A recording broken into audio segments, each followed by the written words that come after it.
할렐루야, 살아계신 하나님께서 이 시간도 우리와 함께 하시고 하늘의 은혜로 충만히 부어주실 줄 믿습니다. 오늘은 믿음의 야성을 회복하라 19번째 시간으로 가족 구출 프로젝트라는 제목으로 하나님 말씀 증거하도록 하겠습니다. 성도님들 혹시 본향을 향하네 라는 성가곡을 아십니까? 저는 고등학교 학생 때부터 불렀던 곡인데 가사가 너무 좋습니다. 이 세상 나그네 길을 지나는 순례자 이렇게 시작하거든요.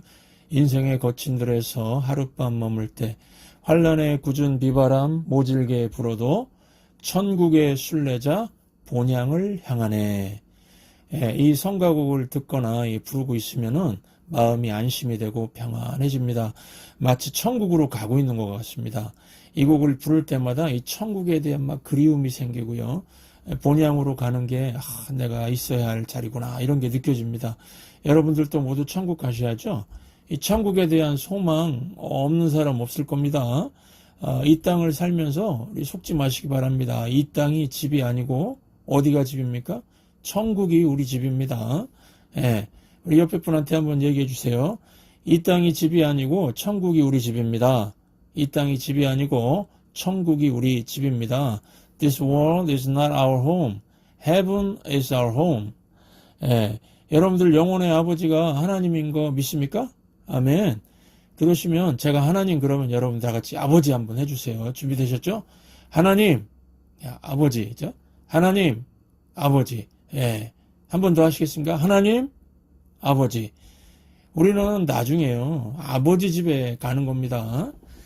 미국 소설 중에 마크 트웨인이 쓴 톰 소여의 모험이라는 소설이 있습니다. 톰에게는 허클베리 핀이라는 친구가 있었는데 이 친구는 뗏목 위에서 살고 가고 싶은 곳은 어디나 갈 수 있는 자유를 누리면서 삽니다. 톰은 그게 너무나 부러워서 나도 저렇게 살고 싶다 말합니다. 그런데 언제 진짜 행복이 판가름이 나는가 하면요. 저녁이 될 때입니다. 허클베리 핀은 갈 집이 없습니다. 무슨 통 같은 데 들어가서 혼자 사는 고아입니다. 대신에 톰은 엄마가 부릅니다. 그러면 집에 가서 밝게 웃으면서 이 저녁밥을 먹습니다. 저는 인생을 살면서 이 장면이 자꾸 생각이 납니다. 제 주변에 수많은 사람들이 다 이 허클베리 핀 같이 느껴지는 겁니다. 여러분들 사람이 나이 들면서 점점 돈도 많아지고 연륜도 높아지고 그게 잘 사는 것 같이 보이죠? 점점 허클베리 핀 같이 되는 겁니다. 왜 그렇습니까? 돌아갈 집이 없기 때문입니다. 죽음이 두려워지는 겁니다. 허클베리 핀이 뗏목 위에 올라서 마음껏 자유롭게 살고 가고 싶은데 마음대로 가고 그러는 것처럼 돈 열심히 벌어가지고 그 RV라고 하죠. 여행용 캠핑카 그런 거 타고 어디든 돌아다니고 크루즈 타고 돌아다니고 그러는데 영원히 돌아갈 집이 없는 겁니다. 본향이 없는 겁니다. 그래서 러시아와 중국의 독재자들이 만나가지고 얘기한 거 보셨죠? 장기 이식해서 우리 150세까지 살자, 살겠다, 이랬습니다. 그 얘기 듣고 참 불쌍했습니다. 그 사람들 죽기가 두려운 거죠. 갈 곳이 지옥밖에 없는 겁니다. 이 땅에서는 힘 있어 보이고, 능력 있어 보이고, 권력 있어 보이죠. 푸틴과 시진핑, 두 사람 모두 70 넘었다고 그러죠. 이제 곧 떠나야 되는데 갈 곳이 없는 영적인 허클베리 핀이죠. 반면에 여러분 어떻습니까? 힘도 없어 보이고 권력도 없어 보이고 돈도 사실 많이 없지만은 갈 곳이 있지 않습니까? 우리는 허클베리 핀이 아니고 누구죠? 톰 소여죠. 갈 곳이 있는 사람들입니다.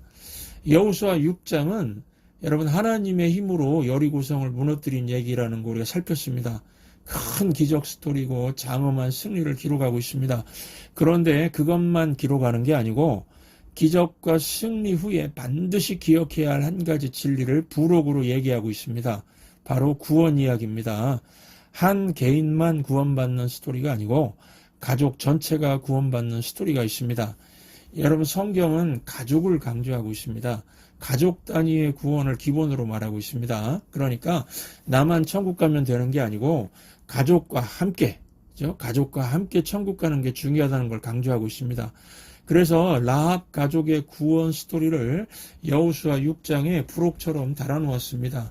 여러분 가족 그러면 어떤 생각이 드십니까? 두 종류의 상반된 생각이 있다고 생각합니다. 가족은 축복입니다.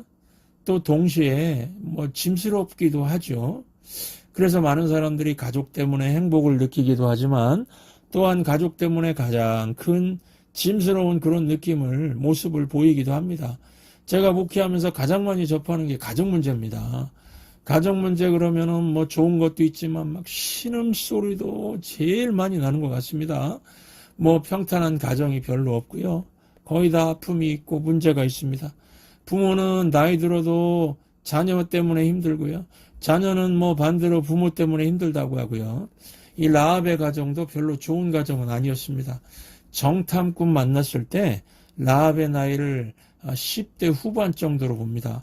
어린 나이에 가족들의 생계를 위해서 라합은 자신을 희생해야 했던 것 같습니다. 고대 그 당시에는 여자가 노동력이 별로 없었기 때문에 아마도 부모가 라합을 팔아가지고 생계를 해결하고 있었는지 모릅니다. 그러니까 라합에게는 가족을 사랑하지만 자신을 고통스럽게 하고 희생하게 하니까 싫기도 하겠죠. 이런 걸 애증관계라고 합니다. 가족을 사랑하지만 한편으로는 커다란 짐인 거죠. 라합은 가끔씩 이런 가족에게서 떠나고 싶은 마음도 있었을지 모릅니다. 일본 영화 감독이 그러더라고요. 가족이란 게 뭐냐? 남몰래 내다 버리고 싶은 존재. 그렇게 말했습니다. 서로에게 상처만 주니까 그냥 남남처럼 차라리 사는 게 낫다 그런 말 같습니다. 제가 이민 목회하면서 장례를 여러 번 인도했는데요. 나이 들어 죽은 사람인데 가족, 친척 한 명도 나타나지 않아가지고 교회 장로님 1명, 권사님 1명, 또 여자 전사님 1명 이렇게 참석하고 장례를 치러준 적이 있었습니다. 저는 목사니까 일본 감독의 그 가족에 대한 말을 동의하고 싶진 않은데요. 이런 걸 실제로 경험하니까 부인할 수는 없었습니다. 남몰래 내다 버리고 싶은 존재라는 말 동의하고 싶진 않지만은 현실이 그런 경우가 많다는 겁니다. 남몰래 갖다 버리지는 않아도 가족 간의 애증 관계가 참 많지요. 사랑한다고 하면서 미워하고 원수시하고 서로 상처 주고요. 라합도 힘든 가정에서 사는 10대 후반의 여자라고 보시면 됩니다. 그런데 이런 라합은 자기도 구원하고 자기도 구원받고 자신을 힘들게 만든 가족들까지도 다 구원시켰다 하는 겁니다. 라합이 대단하지 않습니까? 사실 가족 구원 쉽지 않거든요. 그러니까 오늘 말씀을 통해서 이 기생 라합이 온 가족을 구원시키기 위해서 했던 두 가지만 살피도록 하겠습니다. 첫째, 나의 믿음이 뜨겁게 불타올라야 한다는 겁니다. 라합의 가족 구원은 라합의 믿음에서 시작되었다는 겁니다. 그러니까 나비 효과라는 게 있습니다. 기상청에서 나온 말인데요. 브라질에서 나비가 날개짓하면은 텍사스에 오면은 토네이도가 된다는 겁니다. 무슨 얘기입니까? 지극히 작은 초기 반응이 엄청난 결과를 갖고 온다는 겁니다. 여러분, 영적인 나비 효과가 엄청난 겁니다. 한 사람 기생 라합의 믿음의 결단이 라합의 가족 구원으로 이어지고 또 라합을 통해서 이 세상에 구원자 예수 그리스도가 오시는 가문을 만들게 했습니다. 라합은 이후에 그 정탐꾼 2명 중에서 한 사람과 결혼했다고 말씀드렸죠. 이름이 살몬입니다. 살몬. 연어 아닙니다. 셈은. 라합과 살몬 그 둘 사이에서 보아스가 태어났고, 보아스가 오벳을 낳고, 오벳이 이새를 낳고, 이새가 다윗을 낳았습니다. 그리고 이제 다윗의 후손으로 나중에 구원자 예수님이 탄생하지 않습니까? 보십시오. 한 사람의 믿음이 너무너무 중요하다는 겁니다. 사실 기생하고 믿음하고는 어울리지 않죠. 개역, 한글 성경에 기생이라고 번역했지만은 이전 번역 성경에는 창기라고 번역했습니다. 이 기생하고 믿음하고는 극과 극 같은데 히브리서 11장 믿음장이라고 하죠. 여기 보시면은 라합이 믿음의 영웅들 리스트에 올라가 있습니다. 히브리서 11장 32절 함께 읽겠습니다.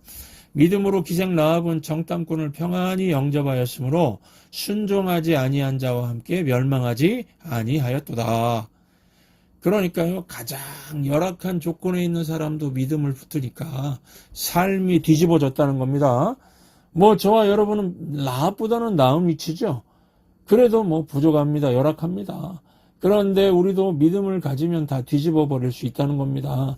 기생 라합이 했으면은 기생보다는 나은 우리는 더 잘할 수 있다고 생각합니다. 우리 마음속에 믿음이 불타오르기만 하면은 다 할 수 있다는 겁니다. 우리 한 사람을 통해서 많은 사람들을 살려낼 수 있다는 겁니다. 여러분, 라합의 믿음이 어떤 믿음입니까? 예, 듣는 믿음이었습니다. 듣는 믿음. 신앙에서 중요한 게요, 비디오가 아니고 오디오입니다. 예, 듣는 겁니다. 믿음은요, 들은 것에 대해서 반응하는 겁니다. 라합은 들려오는 소식들, 소문들, 풍문들을 들었습니다. 여호수아 2장 10절 함께 읽겠습니다. 이는 너희가 애굽에서 나올 때 여호와께서 너희 앞에서 홍해물을 마르게 하신 일과 너희가 요단 저쪽에 있는 아모리 사람의 두 왕 시온과 옥에게 행한 일, 곧 그들을 전멸시킨 일을 우리가 들었음이니라. 우리가 들었음이니라. 라합이 들었죠? 하나님께서 이스라엘 백성을 애굽에서 10가지 재앙으로 건지셨다. 홍해를 가르셨다. 그 다음에 만나와 메추라기를 먹이셨다. 무적의 왕 2명을 물리쳤다. 불기둥과 구름기둥으로 인도하셨다. 뭐 이런 얘기를 쭉 들었다는 겁니다. 들은 걸 가지고 믿음이 생긴 겁니다. 라합이 직접 본 것은 없었습니다. 참 이상한 것은요, 40년 동안 이 광야에서 엄청난 기적을 본 사람도 어땠습니까? 예, 본 사람들은 오히려 믿음이 흔들흔들했습니다. 예, 이상하지 않습니까? 예, 본 사람들은 믿음이 흔들흔들했습니다. 그러니까 한 가지 확실한 것은 본다고 센 믿음이 생기는 것이 아니라는 겁니다. 믿음은 들어야 생기는 겁니다. 뭘 들어야 하죠? 말씀입니다. 로마서 10장 17절 함께 읽겠습니다. 그러므로 믿음은 들음에서 나며 들음은 그리스도의 말씀으로 말미암았느니라. 그래서 여러분, 교회는 언제나 말씀이 선포되고 온 성도가 말씀 듣는 것에 온갖 힘을 다 기울여야 되겠습니다. 그러면은요, 센 믿음 가질 수 있습니다. 우리 교회는요, 그래서 공동체 성경 듣기를 수년 동안 해오고 있죠. 제가 2대 목사 마칠 때까지 할 생각입니다. 들어야 믿음이 생기니까요. 그래서 리더 훈련, 중직자 훈련도 아주 심플합니다. 일주일 5일 동안 성경 말씀 잘 들었는지 체크하는 표 나눠드리고 그거 확인하고 있습니다. 오늘 하나님 말씀 들었으면 아멘이라고 표시해서 한 달 동안 한 걸 제게 갖고 오도록 그렇게 하고 있습니다. 이게 굉장히 중요하거든요. 그렇게 매일 들으면은 흔들리는 믿음이 아니라 센 믿음을 갖게 되는 겁니다. 그러면 예수님이 내 구주시고 내가 당장 죽어도 당연히 천국 간다는 것에 의심이 생길까요? 절대 그럴 일 없습니다. 여러분, 교회는 믿음 생기고 구원시키는 게 목적이기 때문에 딴 거 하면 안 되겠죠. 제가 오죽하면 무슨 재직회 회의 이런 것도 거의 안 하고 모여서 말씀 들리는 훈련을 하겠습니까? 교회는 듣는 곳입니다. 듣고 살아나는 곳입니다. 말씀이 들리면 절망이 희망으로 바뀌고 죽음에서 생명으로 옮겨지는 일이 반드시 일어납니다. 그래서 믿음 생기면은 나가서 전도하는 게 교회의 일이지 다른 일은 별로 중요한 게 없습니다. 괜히 다른 일 하려고 그러니까 의견 다툼에 싸움이 생기는 거죠. 교회는 듣는 거 잘해서 믿음 키우는 게 핵심입니다. 그래서 하나님께서 이 오감 중에 4가지는 약해져도 청각은 죽기 직전까지, 그죠? 죽기 직전까지 작동하게 하신 것 같습니다. 왜 그렇습니까? 들으라고요. 들으면 살기 때문에 그렇습니다. 80이 넘으신 어떤 목사님, 은퇴하신 분인데 새벽 기도 가시다가 교통사고를 크게 당해서 2주 동안 병원에 코마 상태로 누워 계셨다고 합니다.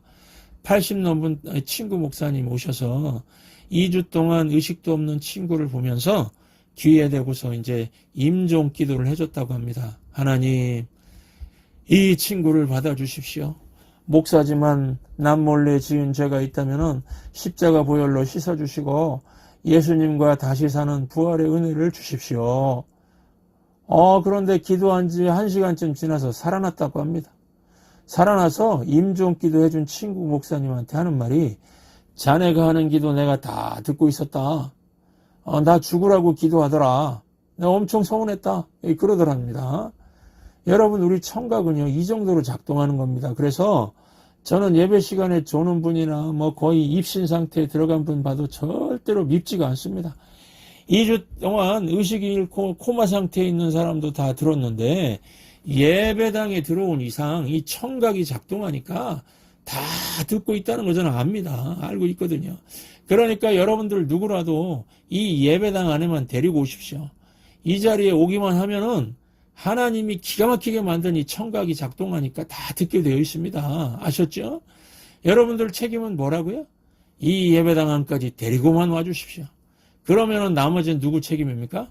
제 책임이요? 성령님 책임이죠. 성령님 책임. 뭐 제 책임도 말씀 전해야 하니까 몇 프로 되고요. 여러분 누구라도 하나님 말씀 들으면 믿음이 생깁니다. 구원 받습니다. 시각은 못 믿어도 청각은 믿을만 합니다. 시각은요 자꾸 헷갈리거든요.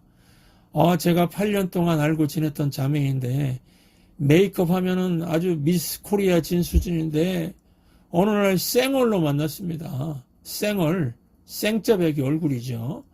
화장 안 하는 얼굴로 만나니까 제가 이 생판 남인 줄 알았습니다.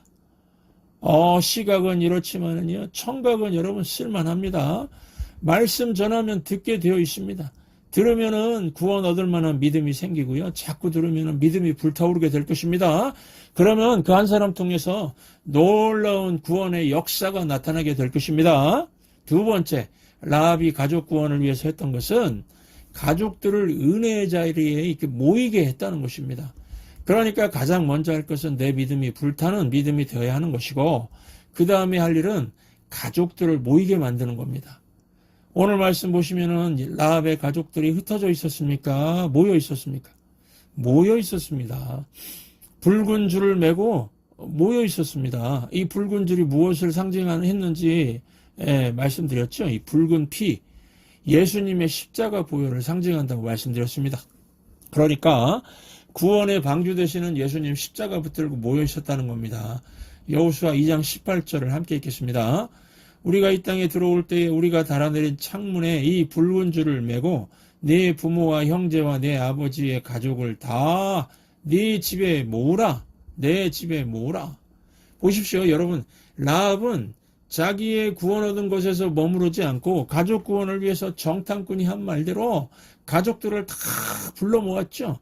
가족들이 모이라고 그러면은 예스 그러면서 다 모였을까요? 뭔 소리야, 나 오늘 쇼핑 갈 거야, 놀러 갈 거야, 장사하러 갈 거야, 이런 반응도 있을 수 있었겠죠. 라합의 말이 이상하게 들릴 수도 있었겠죠. 라합이 가족들을 다 모이기 위해서 모든 노력을 다 했으니까 모이게 되었을 겁니다. 그래서 하나님께서 나 한 사람을 구원시켜 준 다음에 할 일이 뭐냐면요, 가족들의 차가운 반응이 있어도 모든 노력과 정성을 다해서 가족과 친족들을 돌볼 줄 알아야 되고요. 구원 얻기 위해서 같이 모여야 된다는 겁니다. 우리가 보통 가족 구원에 관한 얘기를 할 때 빌립보 간수 얘기하지 않습니까? 밤중에 옥문이 열려서 죄수들이 도망간 줄 알고 이 자결하려고 그럴 때 사도 바울이 가서 말씀을 증거하고 회복시켰습니다. 그때 우리가 잘 아는 유명한 말씀 아시죠? 주 예수를 믿으라. 그리하면 너와 내 집이 구원을 얻으리라. 이 구절 다음에 나오는 말씀인데 사도행전 16장 32절 함께 읽겠습니다. 주의 말씀을 그 사람과 그 집에 있는 모든 사람에게 전하더라. 그러니까 이 빌립보 교회는요, 개척 멤버들이 누구냐면은 간수 가족들입니다. 간수와 그 집에 있는 모든 사람 가족들이 구원받았습니다. 가족 단위로 구원이 되는 거죠. 오늘 본문에서도 라합만 구원받은 게 아니고 십자가 복음 아래 가족들이 다 모였을 때 다 구원받은 거죠. 성경은 이렇게 가족 구원을 강조하고 있습니다. 창세기부터 이걸 강조하고 있는데요. 하나님께서 요셉 한 사람을 구원시켜서 나머지 모든 가족들을 다 구원시키게 만들었다고 하셨습니다. 창세기 45장 5절 함께 읽겠습니다. 당신들이 나를 이곳에 팔았다고 해서 근심하지 마소서, 한탄하지 마소서. 하나님이 생명을 구원하시려고 나를 당신들보다 먼저 보내셨나이다. 그러니까 하나님의 목적을 아시겠죠? 여러분들이 먼저 믿는다는 거는 뭘 하라는 겁니까? 내가 요셉 같은 역할을 하라는 겁니다. 먼저 예수 믿고 구원 받은 내가 그 다음에 할 일은 가족과 친지들을 십자가 아래 모으는 겁니다. 저는 설교 준비하면서 꿈을 꿨습니다. 우리 성도님들 한 사람 한 사람이 라합과 요셉같이 출발하는 겁니다. 그래서 영적인 나비 효과가 나타나서 수많은 가족들이 구원 얻는 일들이 막 일어나는 걸 보는 겁니다. 가족, 친척, 처갓집, 외갓집, 사돈의 팔촌까지 가족 단위로 구원이 임하는 아름다운 장면을 보는 겁니다. 여러분, 결국 당장 죽어도 천국 가는 방법은 무엇입니까? 우리 천국 얻는 길은요, 믿음으로 가는 나라 하나님 나라니까 믿음의 불이 꺼지지 않게 해야 되겠죠. 어떻게요? 말씀을 자꾸 들으십시오. 내가 말씀 들으면은 구원 얻는 믿음이 불타오르게 돼 있습니다. 그러면은 나만 구원 얻는 거, 내 구원 얻는 거는 당연한 것이고, 내 믿음의 불꽃이 가족에게까지 전염이 되어서 십자가 앞으로 모이게 만들 능력이 나타나게 될 것이고, 결과적으로 먼 훗날 나뿐만 아니라 가족들까지 천국의 영광 속에 있는 것을 보게 되실 것입니다. 기도하겠습니다. 하나님 아버지, 아직도 우리 주변에 허클베리 핀같이 영적인 고아가 많습니다. 돌아갈 집이 없어서 죽음을 두려워하고 죽음을 잊어버리려고 살려고 애를 씁니다. 우리는 그들과 다름을 감사합니다. 우리를 하나님 자녀 삼아 주셔서 언제든지 아버지 집인 천국에 갈 수 있다는 소망으로 살아갑니다. 하나님 아버지, 우리에게 불같은 믿음을 주옵소서. 그리하여 내 자신만 구원받는 것에 만족하는 것이 아니라 온 가족을 천국으로 이끌 수 있도록 은혜의 자리로 가족들을 모을 수 있는 지치지 않는 열정을 허락해 주시옵소서.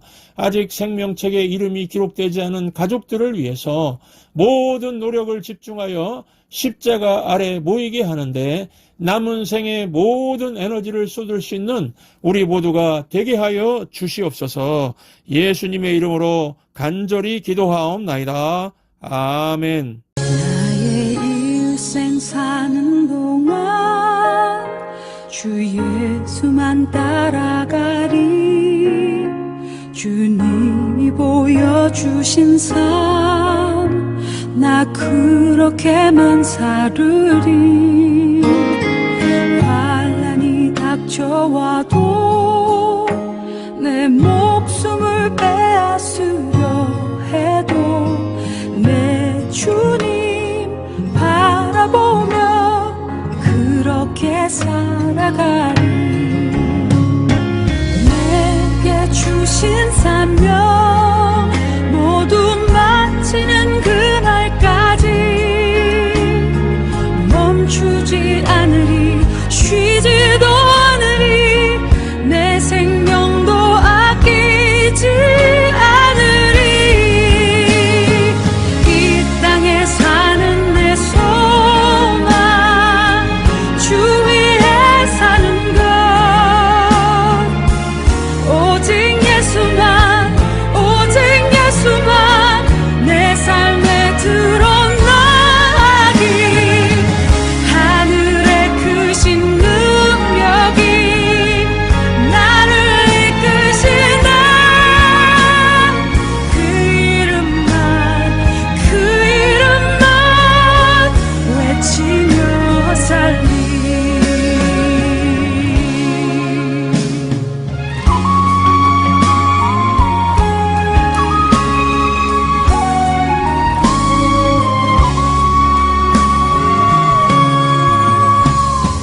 환난이 닥쳐와도 내 목숨을 빼앗으려 해도 내 주님 바라보며 그렇게 살아가리.